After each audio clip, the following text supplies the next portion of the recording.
नमस्कार, मैं हूं जुम खान। दिन भर की खबरों में सबसे पहले नजर डालते हैं आज के मुख्य समाचारों पर। श्रीगंगानगर रेलवे मार्ग पर दौड़ी रेल, नागरिकों ने किया स्वागत, अब पैसेंजर चलाने की मांग। महाराजा अग्रसेन पार्क का एग्रीमेंट निरस्त, नगर परिषद ने की सख्त कार्रवाई, दुकानें सील। राजस्थान कॉलेज में कार्यशाला धन के निवेश को लेकर विशेषज्ञों ने दी जानकारी। डिपो संचालक के खिलाफ लामबंद हुए ग्रामीण, 61 क्विंटल गेहूं खुर्द-बुर्द करने का आरोप। अब समाचार विस्तार से। लंबे इंतजार के बाद आखिरकार बुधवार को श्रीगंगानगर रेलवे मार्ग पर रेलों का आवागमन शुरू हो गया। कोटा हनुमानगढ़ एक्सप्रेस ट्रेन पहली बार श्रीगंगानगर गई, जिसका नागरिकों ने स्वागत किया। इस ट्रेन का नाम अब हनुमानगढ़ कोटा एक्सप्रेस की जगह श्रीगंगानगर कोटा एक्सप्रेस हो गया है। खास बात है कि स्वागत करने पहुंचे कुछ भाजपा कार्यकर्ताओं ने एमपी के खिलाफ नारेबाजी तक कर दी। श्रीगंगानगर रेलवे मार्ग पर दौड़ने लगी ट्रेन, आखिरकार खत्म हो गया इंतजार। कोटा से ट्रेन के साथ पहुंचे चालक गुरमेल सिंह, कर्मचारी प्रकाश, मोहनलाल और भंवरलाल का स्थानीय नागरिकों ने गर्मजोशी से स्वागत किया। व्यापारी नेता सोमप्रकाश अग्रवाल, नगर परिषद के उप सभापति कालूराम शर्मा, पार्षद पति रामपाल जाटव, पूर्व पालिका अध्यक्ष अमर सिंह राठौड़, पूर्व पार्षद कविंदर सिंह शेखावत, राम सिंह, किशन पुरोहित व विजय कौशिक आदि ने चालक व अन्य स्टाफ का माल्यार्पण कर स्वागत किया। नागरिकों ने कहा कि एक्सप्रेस ट्रेन शुरू होने से अपार खुशियां मिली हैं, लेकिन बेहतर होता कि रेलवे की ओर से इस रूट पर पैसेंजर ट्रेन का संचालन शुरू हो। कोटा जयपुर एक्सप्रेस, उसके लिए हम धन्यवाद देते हैं, परंतु जो ट्रेन हमें मिलनी चाहिए थी पैसेंजर, वो हमें नहीं मिली। उससे हनुमानगढ़ के जो नाटी टाउन में बड़ा भारी रोष है। जैसे हनुमानगढ़ से किसी ने टर्नपुर रेसन और जाना है, उसके लिए उनको बड़ी समस्या का समाधान करना पड़ेगा। ये ट्रेन हनुमानगढ़ तो पहले ही आती थी, सिर्फ भंडारा जाने के लिए सुविधा मिली है। पैसेंजर ट्रेन हमारी जल्दी मिलनी चाहिए, तो इसके लिए नारी और हनुमानगढ़ के आंदोलन करना पड़ेगा, जिसकी जिम्मेवारी रेल विभाग की होगी। जो ट्रेन का जो कार्य हुआ इसमें विलंब जरूर हुआ, पर हनुमानगढ़ के अंदर एक बहुत हर्ष की लहर चली है कि यहाँ से गंगानगर के लिए बड़ा ही अच्छा साधन उपलब्ध कराया गया है। एक्सप्रेस ट्रेन जो चलाई है अच्छी बात है। एक पैसेंजर ट्रेन जो है वो आम यात्रियों के लिए चलाई जाए, और आप देख रहे हैं कि ट्रेन आज यहाँ से शुरू हो रही है, लेकिन इसको उद्घाटन सांसद साहब गंगानगर से करवा रहे हैं। इस बात को लेकर यहाँ की जनता में काफी रोष है कि हनुमानगढ़ से अगर ट्रेन चली है तो कम से कम यहीं से उद्घाटन होना चाहिए। खास बात है कि इस खुशी के मौके पर भाजपा के कुछ कार्यकर्ता राजनीति करने से बाज नहीं आए।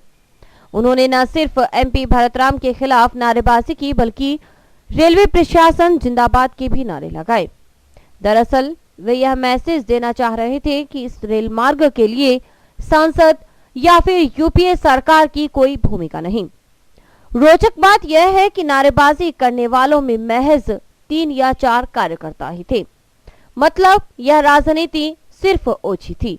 भाजपा के वरिष्ठ नेता इससे कन्नी काट रहे थे।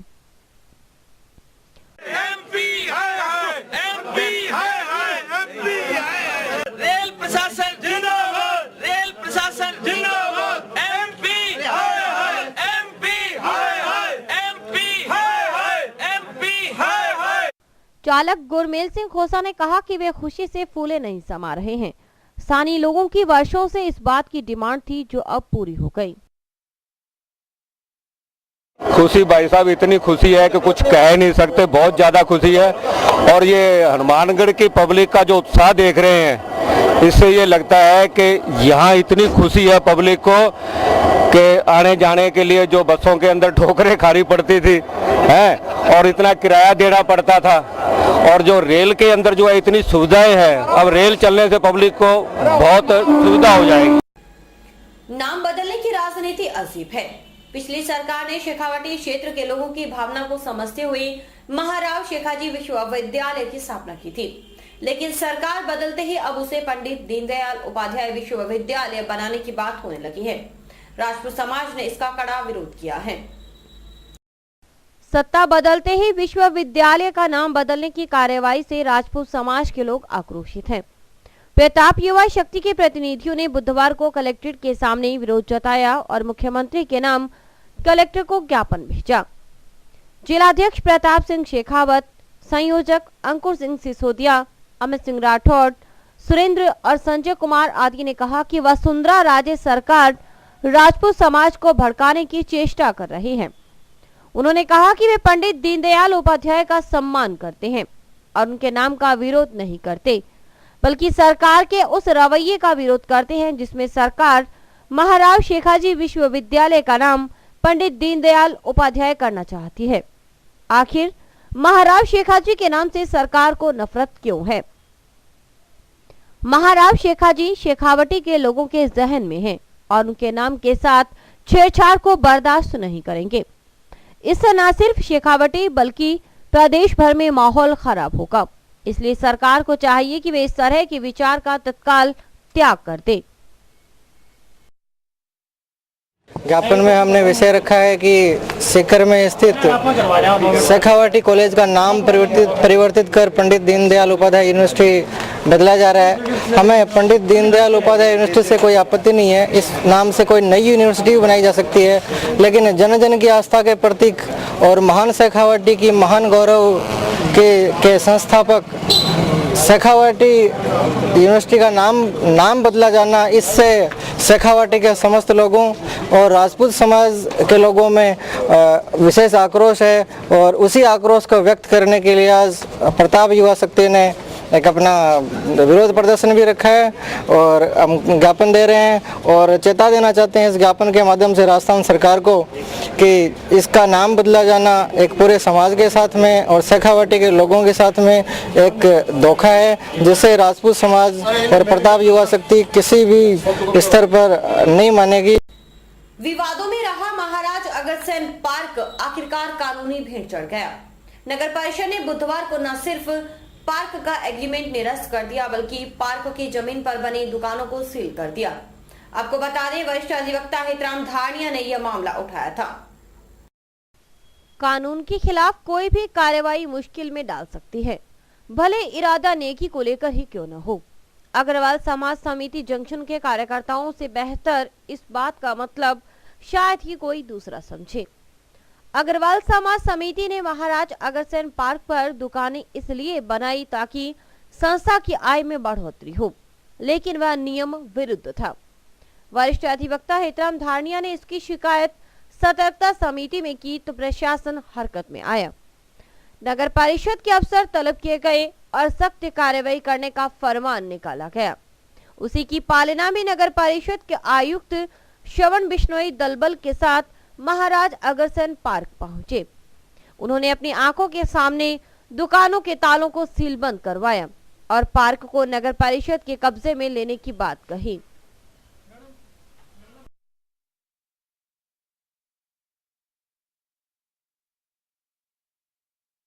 महाराजा अग्रसेन पार्क है। ये पार्क की जमीन पूर्व में मिशन अनुपम योजना सरकार द्वारा चलाई गई थी, जिसके अंतर्गत ये अग्रवाल समाज समिति को गोद दिया गया था मेंटेनेंस और मरम्मत और रखरखाव के लिए। लेकिन मिशन अनुपम योजना के जो शर्तें और अनुबंध थी उनका उल्लंघन करते हुए समिति के द्वारा यहाँ आगे कॉमर्शियल दुकानें बनाकर उनका वाणिज्यिक उपयोग किया गया। इस संदर्भ में हितराम जी धारणिया द्वारा सतर्कता समिति में शिकायत की गई है। इस संबंध में इनको बार बार नोटिस दिया गया भी ये अपना कब्जा हमें सुनवा दें, और फिर उसके बाद इन्होंने कोई कार्रवाई नहीं की तो इनके साथ जो एग्रीमेंट किया गया था उसको निरस्त कर दिया गया है और आज इन दुकानों को सील करके और ये पार्क का कब्जा नगर परिषद ने अपने अंडर में ले लिया है। पैसा कमाना मुश्किल नहीं है बल्कि उसे सहेजना कठिन है और यह तभी संभव है जब आप मार्केट को भलीभांति समझेंगे और इस पर पूरी नजर रखेंगे। राजस्थान कॉलेज में हुई कार्यशाला का मुख्य विषय यही था। खास बात है कि इसमें विद्यार्थियों ने रुचि के साथ भाग लिया। राजस्थान कॉलेज में हुई कार्यशाला भारतीय प्रतिभूति एवं विनियम बोर्ड सेवी की ओर से आयोजित financial education for young investors विषय कार्यशाला के मुख्य वक्ता थी सर्वजीत अरोड़ा। विशिष्ट अतिथि थे व्यापारी नेता पवन खुराना और अध्यक्षता की व्यापार मंडल शिक्षा समिति के चेयरमैन बालकिशन गोल्यान ने। निदेशक कर्णवीर चौधरी और प्राचार्य संतोष राज पुरोहित ने स्वागत किया। वक्ताओं ने कहा कि कृषि क्षेत्र होने के कारण यहाँ पर पैसे की कमी नहीं है। हाँ, लोग बचत करने को लेकर गंभीर नहीं हैं। इसकी वजह यह है कि यहाँ उचित तरीके से समझाने का माहौल विकसित नहीं हो पाया। लोग ना समझे के कारण ठगे जाते हैं, धोखे का शिकार होते हैं। वक्ताओं ने खासकर शेयर मार्केट में समझ नहीं रख पाने की वजह से परेशान लोगों से आग्रह किया कि वे पहले मार्केट के उतार चढ़ाव को महसूस करें, फिर निवेश की तरफ कदम बढ़ाएं।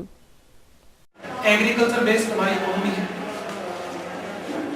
आर्थिक रूप से हम लोग संपन्न हैं, लेकिन एजुकेशन को लेकर या टेक्निकल एजुकेशन या फाइनेंशियल एजुकेशन को लेकर हम उतने अवेयर नहीं हैं। हमारे यहाँ से लोग शेयर मार्केट में पैसा लगाते हैं, देखा देखी मैंने लगाया आपने लगा दिया, आपने लगाया मैंने लगा दिया, इस तरीके से आगे सारे। लेकिन उसके पीछे किस तरह की अप्रोच होनी चाहिए, कौन सी कंपनी में कौन से शेयर्स में पैसा लगाएं, इसके लिए मैं सोचता हूँ कि आने वाले जो इन्वेस्टर्स हैं, जो आपका टाइम है, उसके अकॉर्डिंग सेबी का ये प्रयास हमारे जिले में यहाँ किया गया, बहुत सराहनीय प्रयास रहा। कॉलेज के व्याख्याता हो या फिर विद्यार्थी, उन्होंने भी इस तरह की कार्यशालाओं की आवश्यकता जताई।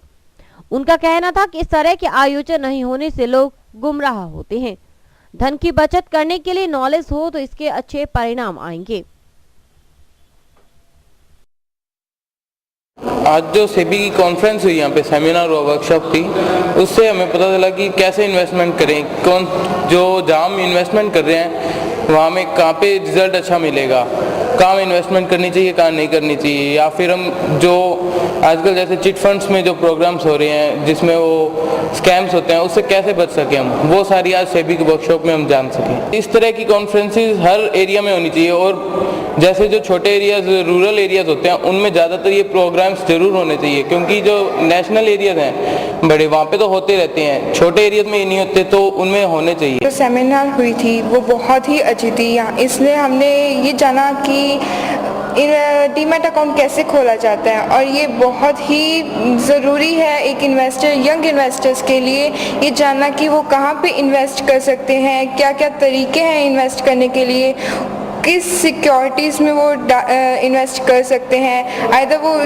इक्विटीज़ में इन्वेस्ट कर सकते हैं या डेब्ट से कर सकते हैं। हम चाहेंगे कि हमारे कॉलेज की तरफ से और हनुमानगढ़ के जो बाकी अदर कॉलेजेस भी हैं वो भी इन्वेस्टर्स एजुकेशन को लेकर इसी टाइप के स्टेप्स लेते रहें, और हम चाहेंगे हमारे साथ और यंग इन्वेस्टर्स इस मुहिम के लिए जुड़ें, क्योंकि आज के टाइम में पैसा कमाना मुश्किल नहीं है, लेकिन उसको बनाए रखना और उसमें और जोड़ना ये बहुत ज़्यादा मुश्किल है। आज सभी के साथ धोखा हो रहा है, खास करके जो अनएजुकेटेड स्ट्रेटा है सोसाइटी का, उसके साथ सबसे ज़्यादा धोखा होता है। तो हमें अपने पैसे को कहाँ लगाना है, कहाँ हमें ज़्यादा रिटर्न मिल सकता है, इस टाइप की स्कीम्स को जानने में सेबी की इस टाइप की इन्वेस्टर्स एजुकेशन जो वर्कशॉप्स हैं वो हमें बहुत हेल्प करती हैं। हम चाहेंगे आप सब भी इसका पार्ट बने और बीइंग अ गुड इन्वेस्टर इस टाइप के प्रोग्राम्स को और ज़्यादा प्रमोट करें। समाचार अभी और भी देखते रहिए दिन भर की खबरें।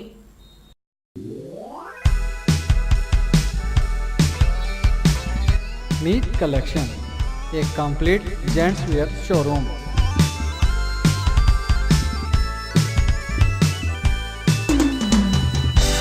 जहां पर आपको जेंट्स वेयर में रेडीमेड गारमेंट्स, इंपोर्टेड शूज, चप्पल आदि की भरपूर वैरायटी मिलेगी। वैरायटी ऐसी जो आपको देखते ही मन भा जाए, रेट ऐसे जो आपको पसंद आ जाए। यदि आप कम कीमत में अच्छी वैरायटी खरीदना चाहते हैं तो तुरंत संपर्क करें। हमारा पता है मीत कलेक्शन, खोसा कॉम्प्लेक्स, नज़दीक श्री राम मार्केट, हनुमानगढ़ जंक्शन।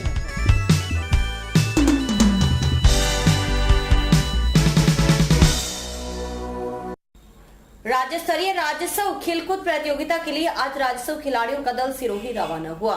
जिले से 35 सदस्यीय दल का एडीएम बीएल मेहड़ा ने हरी झंडी दिखाकर रवाना किया। सिरोही में आयोजित राज्य स्तरीय राज्योत्सव खेलकूद प्रतियोगिता में भाग लेने के लिए राज्योत्सव खिलाड़ियों का दल आज रवाना हुआ। इस दल में 35 सदस्य शामिल हैं। एडीएम बीएल मेहड़ा ने हरी झंडी दिखाकर रवाना करते हुए चैंपियनशिप का खिताब जीतने की शुभकामनाएं दी।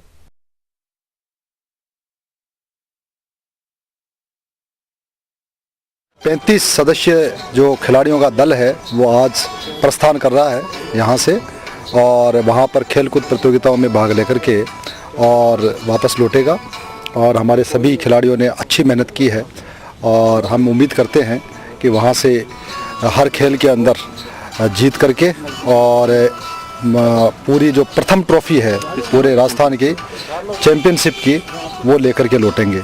16वीं राज्य स्तरीय राजस्व विभाग खेलकूद प्रतियोगिता के जो अवरोहण होने जा रही है सिरोही जिले में, उसके लिए आज हनुमानगढ़ जिले की टीम रवाना हो रही है। हमारी जो ऑल ओवर परफॉर्मेंस है उसके बारे में थोड़ा सा बताना चाहूँगा। हमने 10वीं राज्य स्तरीय राजस्व विभाग खेलकूद प्रतियोगिता में भीलवाड़ा में पहली बार भाग लिया था और हमने फुटबॉल में प्रथम और रस्साकसी में द्वितीय रहे थे। उसके बाद हमारा 11वीं राज्य स्तरीय खेलकूद प्रतियोगिता हुई थी अजमेर में, जहां हम वॉलीबॉल में प्रथम रहे थे, 200 मीटर रेस में प्रथम रहे थे। 12वीं राज्य स्तरीय राजस्व विभाग खेलकूद प्रतियोगिता हुई थी जोधपुर में, जहां हम फुटबॉल और वॉलीबॉल में प्रथम रहे थे। 13वीं राजस्व विभाग राजस्व खेलकूद प्रतियोगिता उदयपुर में हुई थी, जहां हम वॉलीबॉल फुटबॉल में प्रथम रहे थे। 14वीं राजस्व विभाग राज्य स्तरीय खेलकूद प्रतियोगिता जो भरतपुर में हुई थी, उसमें हम रस्साकसी, फुटबॉल और वॉलीबॉल में प्रथम रहे थे। इसके बाद 15वीं राज्य स्तरीय राजस्व विभागीय खेलकूद प्रतियोगिता गंगानगर में हुई थी, जिसमें हम फुटबॉल, वॉलीबॉल, रस्साकसी, कबड्डी और शॉटपुट गोला फेंक में प्रथम रहे थे। इसके अलावा महिला रस्साकसी और परेड में हम द्वितीय रहे थे। डिपो संचालकों की मौज है, गरीबों का राशन डकारने में वे पीछे नहीं। डब्ल्यूआस मिडारोही के राशन डिपो संचालक पर करीब 61 क्विंटल गेहूं खुर्द-बुर्द करने का आरोप है कि डिपो संचालक ने गरीबों में बिकने आए गेहूं की कालाबाजारी की और रसद विभाग कोई कार्यवाही नहीं कर रहा। डब्ल्यूआस मिडारोही के बाशिंदे बुधवार को लामबंद होकर कलेक्ट्रेट पहुंचे। उन्होंने कलेक्टर को ज्ञापन देकर डिपो संचालक के खिलाफ कार्रवाई करने की मांग की। जिला परिषद सदस्य सुखदीप कौर के नेतृत्व में ग्रामीणों ने कहा कि 24 जनवरी को डिपो संचालक करीब गेहूं से भरी ट्रॉली लेकर जा रहा था, जिसे पकड़ लिया गया। आरोप है कि वह उसे बेचने के लिए जा रहा था। इस संबंध में रसद विभाग को सूचना भी दी गई, लेकिन अभी तक डिपो संचालक के खिलाफ कोई मुकदमा दर्ज नहीं है। वाली कणक पकड़ी गई है, आज करीब 4-5 दिन हो गए हैं, 25 तारीख की। उसकी अभी तक हम कार्रवाई कराना चाहते हैं और जो उनका लाइसेंस है वो खारिज कराना चाहते हैं। अभी तक हमारे को कोई सूचना नहीं मिली है, ना ही कोई कार्रवाई हुई है, इसलिए हम कलेक्टर साहब के पेश होकर कार्रवाई कराना चाहते हैं। शहर को अतिक्रमण मुक्त करने के लिए नगर परिषद का अभियान जारी है, जिसके तहत परिषद ने टाउन धान मंडी के पास रहने वाले परिवारों को नोटिस देकर जगह खाली करने के निर्देश दिए हैं। टाउन धान मंडी के पास मुखर्जी कॉलोनी में वर्षों से कच्चे पक्के मकान बनाकर रहने वाले इन परिवारों ने अपना आशियाना बचाने के लिए जिला प्रशासन से गुहार लगाई है। पीड़ितों ने कलेक्ट्रेट पर प्रदर्शन करते हुए नगर परिषद के खिलाफ नारेबाजी की। इसके बाद लोगों ने जिला कलेक्टर को ज्ञापन देकर कहा कि तत्कालीन उपराष्ट्रपति भैरव सिंह शेखावत के आदेश पर नगर परिषद ने 10 वर्ष पहले हमें धान मंडी के पास प्लॉट आवंटित किए थे, लेकिन अब नगर परिषद फिर हमें घर से बेघर करना चाहती है। मैं अकेली हूँ, मेरा बच्चा कोई नहीं है, मेरा मकान फूट रहा है और वो मकान फोड़ने की कोशिश करे। नोटिस दे दिया गया है। अभी सोमवार ने मैं मकान तोड़ांगा, 3 दिन वायदो दे दियो, तो 3 दिन में एक गरीब आदमी है कट्ठा जा सका। छोटा हमारा बच्चा है, कोई जापा में सुती है, कोई किए ही है, तो बिंग करना मकान हमारा तोड़ फोड़ी होने लग रहा है और मकान हमारा जगह है कोनी में कट्ठा घेर सका। मकान दो मैंने प्लाट दो मैंने 14 साल हो गया। धान मंडी के अंदर पहले हमारे सभी 200-400 घरों का अतिक्रमण था और उस कब्जा था। उस टाइम में हमारे को कुछ लोगों को 150 प्लाट हमारे को आवंटित कर दी श्यामा मुखर्जी कॉलोनी में। कुछ लोग हमारे वहाँ वंचित रह गए थे, तो भैरव सिंह शेखावत उपराष्ट्रपति आए थे। उस टाइम में कुछ लोग बचे हुए थे, उनको नगर परिषद ने कुछ जगह आवंटन कर दी और धान मंडी के पास में, और बाबा मंगलनाथ का डेरा भी वहाँ पास में था। तो मंगलनाथ का डेरा वहाँ जो मुखर्जी कॉलोनी के जो तोड़ रहे थे उनको कहा था भी इनको भी कोई आवंटन कर दो, ताकि ये भी इस तरह जो उन्होंने कहा था कि भविष्य में ये डेरा नहीं तोड़ेंगे, वो डेरा भी तोड़ दिया और वहाँ का गद्दे पानी की निकासी के लिए डैमरेज बनाएंगे। तो डैमरेज बन जाएगा तो हमारा वहाँ सारा वातावरण भी दूषित हो जाएगा और हमारे लोगों का घर भी उजड़ जाएगा। दुनिया में भले एलोपैथिक चिकित्सा पद्धति का प्रचलन ज्यादा हो, लेकिन यह सच है कि आज भी प्राकृतिक चिकित्सा पद्धति पूरी तरह कारगर है। राज्य सरकार ने प्राकृतिक चिकित्सा प्रणाली के विकास को लेकर गंभीरता दिखाई है। इसके तहत राजकीय प्राकृतिक चिकित्सालय में 7 दिवसीय कैंप की शुरुआत हुई। सेठ चंपालाल चांडक राजकीय प्राकृतिक चिकित्सालय में बुधवार को 7 दिवसीय प्राकृतिक एवं योग चिकित्सा शिविर का आगाज हुआ। पंचायत समिति की प्रधान शिमला कस्वा, भाजपा नेता अमित साहू, भामाशाह ब्रिजरतन चांडक, चिकित्सालय प्रभारी वैद्य रामेश्वर लाल भांबू, वैद्य शिव कुमार शर्मा व प्रेम रतन महर्षि आदि मौजूद थे। प्रधान शिमला कस्बा और भाजपा नेता अमित साहू ने शिविर का उद्घाटन किया। वक्ताओं ने कहा कि प्राकृतिक चिकित्सा पद्धति हमें सुरक्षा देती है। अगर हम प्रकृति के अनुरूप चलने लग जाएं तो संभवतः जीवन में कभी बीमार न हो। इसके लिए हमें मौसम के हिसाब से खान पान और रहने पर गौर करना होगा। योग की परिभाषा में आध्यात्मिक साधनाओं का योग चित्तवृत्ति निरोध है। समत्वम योग उच्यते। समत्वम किसका? समत्वम योग उच्यते का मतलब यही होता है कि समानता। हमारी प्राकृतिक समानता क्या है इसको समझना पड़ेगा आपको। अपने शरीर को समझ जाएंगे, आप अपना पूरा ध्यान स्वयं रख सकते हैं। मिलना चाहिए। इसके अलावा अगर हमें कोई रोग है तो उनको लिए भी षटकर्म की बहुत आवश्यक है, शरीर शोधन की। षटकर्म की कुछ क्रियाएं जैसे कुंजल है, सूत्रनेति है, त्रासक है, इनका सबका हम सुबह अभ्यास कराएंगे आपको, कपालभाति का भी। इसके अलावा यौगिक सूक्ष्म व्यायाम जो धीरेन्द्र ब्रह्मचारी जी ने बताया है, शरीर के सिर से लेकर पैर के अंगूठे तक की 48 क्रियाएं होती है। उनमें से कुछ सेलेक्टेड कुछ क्रियाएं कराएंगे यहाँ पर। सबसे बड़ी बात यह कि यौगिक शिक्षाओं में उतने शरीर की लिमिटेशंस नहीं है जितने कि आसनों में है। आसन में अगर लचीलापन शरीर में नहीं तो आसन नहीं कर पाते, लेकिन वो कराएंगे। साथ में प्राणायाम और भी अन्य। चिकित्सालय प्रभारी वैद्य रामेश्वर लाल भांबू के मुताबिक राज्य सरकार ने 60 दिवसीय कार्य योजना में 7 दिवसीय कैंप का आयोजन किया है। इसके तहत भर्ती होने वाले मरीजों के भोजन, रहने और दवाई की व्यवस्था मुफ्त की जा रही है। कैंप में वरिष्ठ चिकित्सक पहुंचे हैं।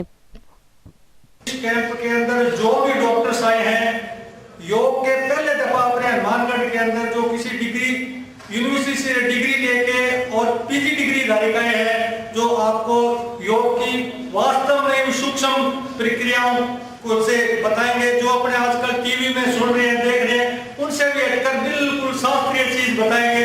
दूसरे जो नेचुरोपैथिक 80 से यहाँ चल रहा है, लेकिन नेचुरोपैथी के भी तो एक्सपर्ट डॉक्टर आए हैं। इसके अंदर अपने को अलग अलग नेचुरोपैथी जितने भी ट्रीटमेंट है वो 7 दिन के अंदर देंगे। इस कैंप की खासियत ये है कि जिन पेशेंटों को हम यहाँ भर्ती करेंगे ये बिल्कुल निःशुल्क है। भाजपा नेता अमित साहू ने कहा कि योग के माध्यम से न सिर्फ शारीरिक बल्कि मानसिक रूप से भी स्वस्थ रहा जा सकता है। यही विशेषता प्राकृतिक चिकित्सा पद्धति की है। हमें तो बस इसे अमल में लाने की जरूरत है। जो आज योग शिविर का जो शुरुआत हो रही है, योग का महत्व हमारे जीवन में बहुत अधिक है। अगर हम स्वस्थ रहेंगे तो हमारी सोच अच्छी रहेगी, अच्छे अच्छे कार्यों के लिए सोचेंगे और जो हमारे समाज को हम एक अच्छे मुकाम पर ला सकेंगे। मेरे से पूर्व वक्ताओं ने इस कार्यक्रम के बारे में आप लोगों को अच्छी तरह बता दिया होगा। मेरा भी आप लोगों से निवेदन है कि ज्यादा से ज्यादा इस योग शिविर में भाग लें और योग को अपनी जिंदगी में अपनाएं। धन्यवाद। कैंप के उद्घाटन के बाद अतिथियों ने चिकित्सा पद्धति को बारीकी से देखा। उन्होंने यह देखकर प्रसन्नता जाहिर की कि कैंप में हर तरह की पुख्ता व्यवस्था की गई है।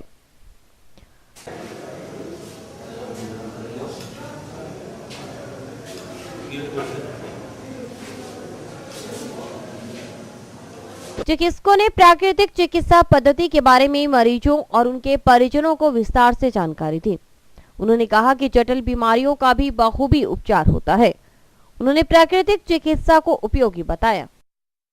राजस्थान राज्य प्राकृतिक चिकित्सा विकास बोर्ड की ओर से प्रायोजित आयुर्वेद विभाग के माध्यम से योग एवं प्राकृतिक चिकित्सा शिविर का आयोजन हनुमानगढ़ में हो रहा है।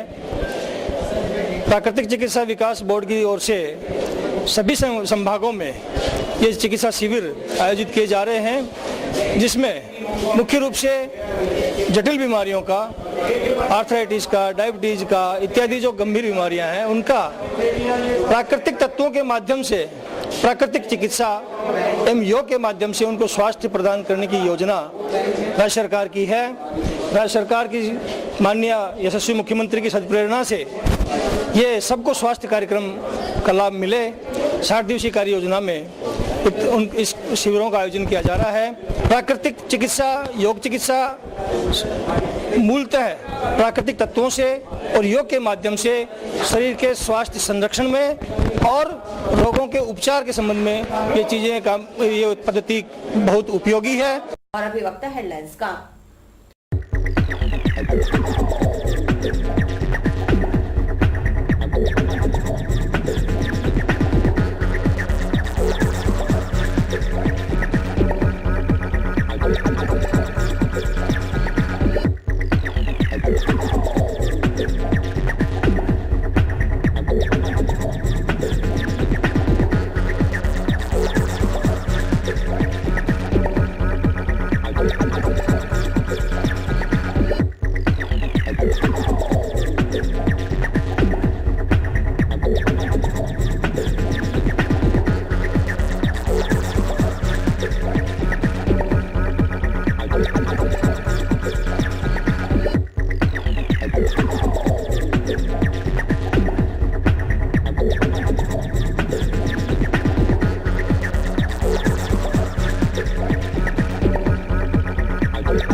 रावसर क्षेत्र के गांव खेदासरी में कुछ दबंगों ने एक परिवार की भूमि पर न सिर्फ कब्जा कर लिया बल्कि उसे धमकी भी दे रहे हैं।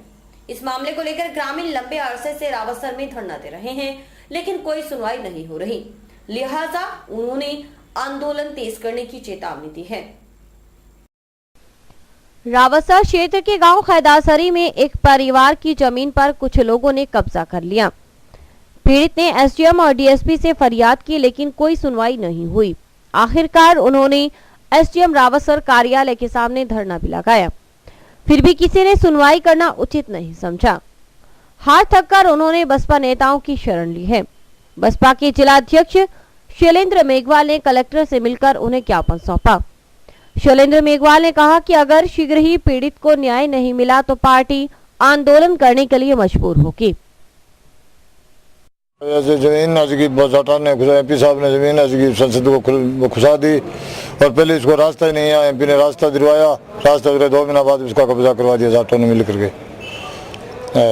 उसने वहाँ बिठा दिया, वहाँ बावरी बिठा रखे बंदूकाड़ा और बेराव देके उसको गरीब को निकाल दिया बाहर से। इसका टाबरों को इसकी जांचती करी, इसके घर में भी बढ़ गया उसके, और आज तक कोई सुनाई नहीं है। 6 महीने की 12 तारीख की बात है साहब। आज हम लोग माननीय कलेक्टर साहब से मिलने के लिए आए हैं और उनको एक ज्ञापन दे रहे हैं कि जिन अधिकारियों ने इस मामले में चूक की है और रिकॉर्ड के साथ छेड़खानी करके और उन लोगों को काबिज करने का प्रयास किया है, हम लोग ये मांग करते हैं पार्टी की तरफ से कि उन अधिकारियों के खिलाफ सख्त कार्रवाई की जाए और उन लोगों को उनका वाजिब जो हक है इस पीड़ित परिवार को अपना हक दिलाया जाए। टाउन की नई आबादी में रहने वाले उपेंद्र दास ने टाउन थाना में धोखाधड़ी का मामला दर्ज करवाया है। पीड़ित ने पुलिस को बताया कि अज्ञात व्यक्ति उसे 1 लाख रुपए के नकली नोटों की गड्डी देकर 10,000 रुपए लेकर फरार हो गया। पुलिस ने मामला दर्ज कर जांच शुरू कर दी है। उपेंद्र दास 28 जनवरी बुधवार को दोपहर 12 बजे करीब टाउन धान मंडी स्थित स्टेट बैंक ऑफ इंडिया में 10,000 रुपए जमा करवाने गया था। बैंक में रुपए जमा करवाने से पूर्व ही उपेंद्र दास के पास 2 व्यक्ति आए और उसे रुमाल में बंधी 1 लाख रुपए की गड्डी देकर उससे 10,000 रुपए ले लिए और कहा कि हम अभी आते हैं। लेकिन काफी समय बीतने पर भी जब वे दोनों व्यक्ति नहीं पहुंचे तो उपेंद्र दास ने रुमाल खोलकर देखा तो रुमाल में लाख रुपए की जगह कागज की गड्डी बंधी हुई थी। घटना के बाद उपेंद्र दास ने टाउन थाना में धोखाधड़ी का मामला दर्ज करवाकर कार्रवाई करने की मांग की। बैंक तो मिला के 6,000, अब कितने पैसा किलो में 6,000, तो बोला क्या से 6,000 ना, तो मेरा 1 लाख रुपया गड्डी है, आप रखो। एक बंदा था उस साल मिला हुआ था, वो दिया 3,000, बल्कि मैं इसकी था गाड़ी चढ़ा के आता हूँ, अब मैं 6,000 लूँगा, अब 6,000 इसमें से निकाल कर दे दूँगा, मेरा बाकी दे देना। ठीक है जा जल्दी। तो उसने 10 आधा घंटे इंतजार किया, तभी तक आया नहीं है। तो अभी तक आया, मैं फिर थाना आया तो पता कहा, तो पुलिस की दी, अभी तक कार्रवाई किया है। मैं पैसे लगाने गया था उसमें, तो बैठ गया कुर्सी पे, एक कुर्सी खाली था, उसमें साथ में एक बंदा आया, वो कहा जो पर्ची दिखाओ, मेरे को भरने में कोई थोड़ा सा मिस्टेक हो रहा है। मैं पर्ची दिखाया, उसने दोनों तरफ से उल्टा लिया पर्ची को उल्टाने के बाद एक और आया जैसे, कहा जो मेरे भैया जैसे 10,000 20 हज़ार रुपया किसी को बस में पहुंचाना है, ये लाख रुपए गट्टी है। तो जो साथ में बैठा था उसने 7,000 रुपया निकाल के दे दिया और उसने कहा जे मैं इसको जानता हूँ, मेरा घर प्रेम नगर में है, ये लाख की गट्टी रखो और हम दोनों आदमी बस में छोड़ के आते हैं, फिर ले लेंगे गट्टी, आपको पैसा हम दे देंगे, मेरे पैसा नत्थी वाला है। और वो दोनों निकल गया, जैसे बाहर गेट पर पैसा मेरे से 10,000 ले लिया और वो गया, पता। फिर मैं कमरा में गया, मैं सोचा जी इसमें पैसा है कि क्या है, मैं देखूं, मैं इसको चाकू से काट के देखा तो बस कागज। एकलव्य आश्रम के बच्चों के हुनर के चर्चे हर जगह हैं।